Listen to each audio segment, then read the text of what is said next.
Today we get to talk about Carl Barks' The Pixilated Parrot, which is just a fun title to say. It is. I love the cover.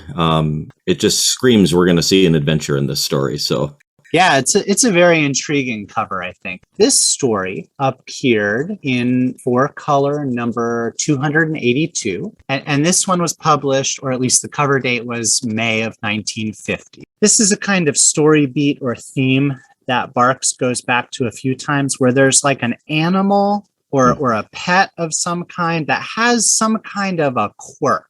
Exactly. Right? Yes. Or some kind of weird characteristic that's going to get them into some trouble. Oh, yeah. And in this case, the parrot is the continuous thread throughout the entire story. Barks likes these. I can think off the top of my head of at least 2 other stories that have like flagpole moments with characters precariously clinging to life, trying to get, there's one in The Secret of Atlantis. I think they're pursuing the quarter. And then there's one where Donald sells insurance to Scrooge, I believe. Yes.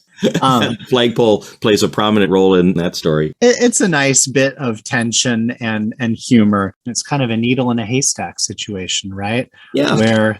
Where the ducks have had to follow a small animal into a distant country because it is the key to Scrooge's fortune. Does it remind you of anything? What does it remind you of? Oh my gosh. Okay, you're catching me off guard a little bit. This is the story beats for The Lemming with the Locket. Yes.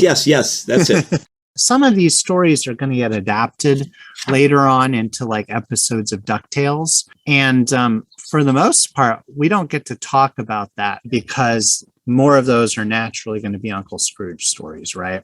That's true, yes. But I did notice that hideout, that feed building hideout that the burglars were in, at least a little peek of it, it looks a lot like the visual of the Beagle Boys hideout in the original DuckTales cartoon.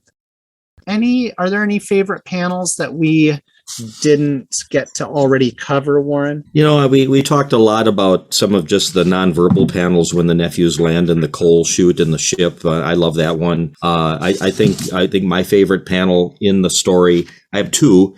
And again, I'll go back to the beginning of the story with Uncle Scrooge and his money bin. It's got to be one of the earliest in his vault. I just love the detail in that shot, and I love the way he's counting. It's classic. You talked about the cannon and welcoming them to that's just, to me, brilliant. And what I will call mini splash panels of those lower panels that take up two normal panels, just the grandness and the detail of the geography. But nothing other than that. How about you? What was a memorable panel for you? I know you like the potato page. I do. I agree with you about those ones inside the Scrooge office building. But I also think it's interesting that you could almost predictably point to the very last panel on each page as being like the standout of that page, right? It's the end of the gag.